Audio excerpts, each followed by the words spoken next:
আমার খবর। আরজিকর কাণ্ডের প্রতিবাদে অনেক পুজো কমিটি একের পর এক রাজ্য সরকারি অনুদান নিতে অস্বীকার করেছে এবার। তবে সম্পূর্ণ অন্য ছবি বীরভূম জেলায়। বরং নতুন করে ২৭টি পুজোর অনুদানের জন্য আবেদন জমা পড়েছে বলে খবর।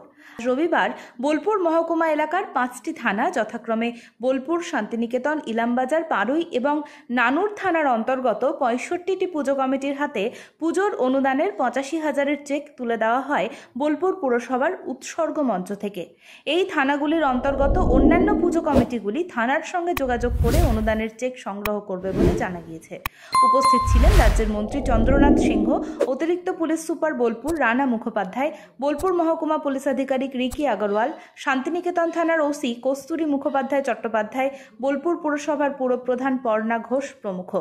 অনুদানের চেক বিতরণ শেষে সাংবাদিকদের মুখোমুখি হয়ে রাজ্যের মন্ত্রী চন্দ্রনাথ সিংহ জানান, পুজোর এই অনুদানের সঙ্গে জুড়ে রয়েছে গ্রামীণ বাংলার অর্থনীতি। এই অনুদান সানন্দে গ্রহণ করে পুজো কমিটিগুলি। বোলপুর থেকে মাত্র একটি পুজো কমিটি অনুদান নেবে না বলে জানা গিয়েছে। সেক্ষেত্রে সেই অনুদান নতুন আবেদন করেছে এরকম কোনো পুজো কমিটির কাছে যাতে যায়, সে ব্যাপারে তারা সুপারিশ করবেন। আজকে আমাদের 5টা থানা, নানুর, বোলপুর, শান্তিনিকেতন, পাড়ুই, ইলামবাজার 65-এর মতন আমরা চেক বিলি, টোকেন বিলি করলাম। বাকিগুলো থানা থেকে যারা বাকি থাকলো তাদের বলে দেওয়া হয়েছে থানা থেকে তারা নিয়ে নেবে এবং থানার আধিকারিকরা সেই দরকারে সেই ক্লাবগুলোকে ডেকে থানাতে দিয়ে দেবে। আচ্ছা, এইবার কি অনুদান নেওয়ার কি কোনো প্রবণতা তেমন ভাবে দেখা যাচ্ছে না? প্রচন্ড। শুনুন, পুজো যারা করে, যারা আনন্দে মাতে, তারা অনুদান সবাই নিতে এসছে। জেলাতে আজ পর্যন্ত খবর নেই কেউ পার্টি করে, পার্টি বিবেকে লাগছে নিতে, লজ্জা লাগছে, সেইভাবে এখানে মোটামুটি বোলপুর থানার মধ্যে একটা ক্লাবে এই পর্যন্ত জানা গিয়েছে তারা এটা নেয়নি, রিফিউজ করেছে। সেটা আমরা অন্য ক্লাব তারা চেয়েছিল তাদের আমরা দেওয়ার জন্য সুপারিশ করেছি। দক্ষিণ গুরুপুর।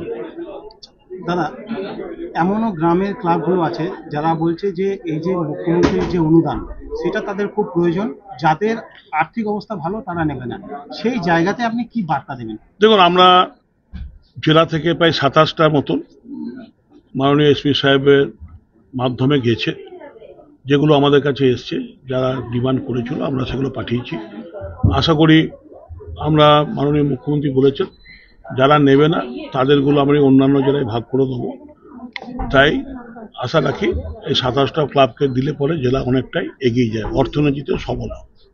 আরো কি মানে আবেদন করছে, জমা করছে? পড়ছে তো, আবেদন তো প্রতিদিন প্রতিটি থানায় পড়ছে।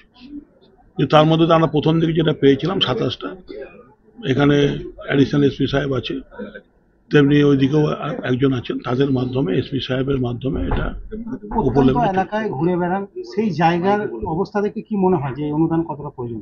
দেখুন, বাংলাকে সচল রাখতে গেলে মানুষের হাতে নগদ টাকার জোগানোর দরকার। মাননীয় মুখ্যমন্ত্রী মমতা ব্যানার্জি এটা উপলব্ধি করতে পেরেছেন এবং বিশিষ্ট অর্থনীতিবিদরা একসময় বলেছিলেন, তাই উনি বাংলার মানুষের হাতে নগদ টাকা যোগান দেওয়ার চেষ্টা করছেন যাতে বাংলার অর্থনীতিটা সচল থাকে। এই টাকাটা তো পকেটে ঢুকবে না, এই টাকাটা নানা মাধ্যমে খরচ হয়ে মার্কেটে আসবে, মার্কেট থেকে রোল হয়ে টাকাটা রোল হবে। তো মার্কেটে যখন রোল হবে তার সঙ্গে সঙ্গে জিনিসের, মানুষের একটা ক্লাব, ধরুন চাঁদা তুলে 20-25 হাজার টাকায় পুজো হতো, সেটা এখন 85,000 টাকা তারা অনুদান পাচ্ছে, 20-25 হাজার টাকা চাঁদা তুলছে, প্রত্যন্ত গ্রামের কথা বলছে। তাহলে 1 লাখ টাকায় পুজোটা আরেকটু বেশি ধুমধাম হবে, আরও কিছু ঢাক বাজবে, ঢোল বাজবে, প্যান্ডেলটা একটু বড় হবে। তো এই যে, বা সোলার সাজ হতো না, এবার ঠাকুরের সোলার সাজ হবে। তাহলে এই যে যারা যুক্ত এই পেশার সঙ্গে, তারাও কাজ পেল পুজোর সময়, তাদের পরিবারের মুখে হাসি ফুটলো। তো এইভাবে মাননীয় মুখ্যমন্ত্রী চেষ্টা করেছেন। এটা নানা বিরোধী দল নানা ব্যঙ্গোক্তি করে, কখনো কেস করে হাইকোর্টে, প্রায় প্রতি বছরই কেস করে, এবছরও করেছিল। তো এইগুলো হাইকোর্ট এটা উপলব্ধি করতে, মহামান্য হাইকোর্ট এটা উপলব্ধি করতে পেরেছে, তাই বলেছে যে না, এটা ঠিক আছে। এবং এটা বাংলার পুলিশের মাধ্যমে এটা হচ্ছে। অনুদানের চেক পেয়ে খুশি পুজো কমিটির সদস্যরাও। তাঁরা জানালেন 85,000 টাকা অনুদান পুজোর ক্ষেত্রে তাদের খুবই সহায়তা করে। কাদের কোথায় প্রয়োজন নেই সেটা নিয়ে তাঁরা ভাবতে নারাজ, কেননা সত্যিই এই অনুদানে তাদের সব দিক থেকে সুরাহা হয় বলে জানিয়েছেন পুজো কমিটির সদস্যরা। কোন পুজো কমিটি আপনার? কোপাই নেতাজি ক্লাব। কি জন্য আপনার এখানে আসা? এখানে আজ মুখ্যমন্ত্রী যে 85,000 পুজোর অনুদান দেন সেই চেক নিতে এসেছিলাম। আচ্ছা, এই যে বছর বছর বাড়ছে, এটা কতটা কাজে লাগছে? এটা আমাদের অনেকটাই কাজে লাগে, কারণ যে হারে প্রত্যেক বছর নিত্য প্রয়োজনীয় জিনিসের দাম বাড়ছে, তাতে মুখ্যমন্ত্রী যে অনুদান আমাদের অনেকটাই কাজে লাগে। আচ্ছা, অনেকেই তো টিটকারি করছে যে এই টাকা নেবো না, টাকা ফেরত দেবো। আপনার মতে কি বলেন? কে কি করে সেটা বা কে কি করবে সেটা বলতে পারবো না, কিন্তু আমাদের এটা প্রয়োজন, আমাদের দরকার, আমরা নেবো, আমাদের ফেরত দেওয়ার কোনো জায়গা নেই। আর এটা খুবই আমাদের প্রচন্ড কাজে লাগে আমাদের ক্লাবে পুজোতে। হয়তো কিছু ক্লাব আছে যাদের নিজস্ব সঙ্গতি আছে, কিন্তু গ্রামের ক্লাবগুলো কিন্তু অতটা সঙ্গতি নেই। যে হারে দ্রব্যমূল্য বৃদ্ধি পাচ্ছে তাতে কিন্তু এটা মানে অনেকটাই দরকার। মুখ্যমন্ত্রীর সিদ্ধান্তটা ভালো সিদ্ধান্ত না খারাপ? খুবই ভালো সিদ্ধান্ত, জনহিতকর সিদ্ধান্ত।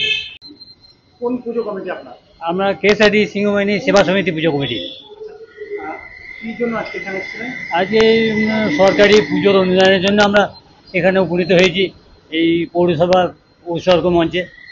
এই অনুদানটা কতটা কাজে লাগে? এই অনুদানটা আমাদের অনেক কাজে লাগে। আমরা ধরুন ছোট্ট গ্রাম, আমাদের এই কিছু লাইট প্যান্ডেল করার জন্যে এবং পুজোতে সুষ্ঠুভাবে পরিচালনা করার জন্য আমাদের এই অনুদানটা আমাদের খুবই উপকার হয়। অনেকে তো টিটকারি করছে যে পুজোর এই নেবো না, অনুদান নেবো না। আপনি কি বলবেন? আমার মতে বলে না, আমাদের মাননীয় মুখ্যমন্ত্রী যেভাবে অনুদান দিচ্ছে আমাদের খুবই আনন্দের বিষয়। এইভাবে আমরা চললে পুজোটা ভালোভাবে করতে পারবো এবং সকলে আনন্দ করতে পারবো। আজকে এখানে এসেছিলেন? আমরা এই দুর্গাপুজোর জন্য এখানে পেমেন্ট দেওয়া হচ্ছে বলে আমরা এখানে এসেছি। চেক দিয়েছে? চেক নিয়েছি। কে দিলে? এটা সরকার? সরকার দিলে। আচ্ছা, এই চেকটা কতটা কাজে লাগে আপনাদের? এই চেকটা পুরোটাই কাজে লাগে, আমাদের পুজো করতে সুবিধা হয়। প্যান্ডেল আছে, পুরোহিত আছে, ঢোল আছে, লাইট আছে, সেগুলো সব পেমেন্ট করতে পারি সচরাচরভাবে। মুখ্যমন্ত্রীর এমন সিদ্ধান্তকে কি বলবেন? স্বাগত জানাচ্ছি। প্রতি বছরই যে বাড়ছে, এবছরও বেড়েছে। এটা কি বলবেন? তার জন্য ওনাকে আরো স্বাগত জানাচ্ছি। অনেকেই তো বলছেন যে চেক নেবো না, এমন চেক ফিরিয়ে দেবো। এটা আপনার কি মনে হয়? সেটা দেখুন, সে পরিস্থিতির মধ্যে আমরা নেই।